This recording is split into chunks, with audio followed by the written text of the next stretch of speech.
Hi, welcome to Daily Patterns number 5.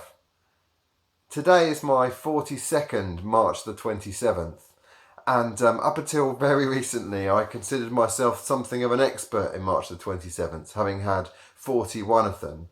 But today doesn't really feel like any other that I've ever experienced. And I'm even starting to look back on the other 41 of them and wonder if I even really understood what they were about.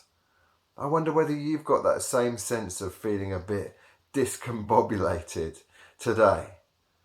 Well, in our reading from John's Gospel today, at the beginning of chapter 3, we meet this guy called Nicodemus.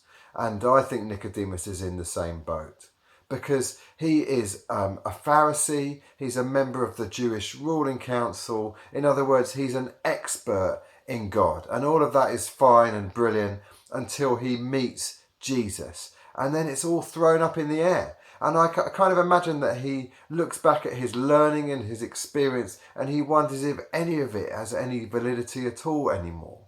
So he goes to see Jesus under cover of darkness so that he's not seen, and he takes his questions to Jesus. But Jesus doesn't answer his questions. Instead, he says this to him. He says, "Nicodemus, you need to be born again." In other words, you need a fresh go at this life. You need to start again. You need to start living as a child of God.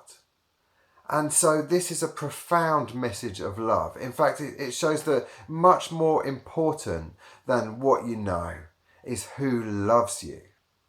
Who loves you? And in fact, a couple of verses later, in probably the most famous verse in the whole Bible, John 3:16.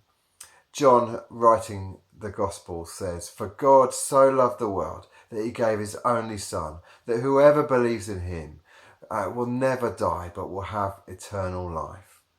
What a message of hope and love that is for us today.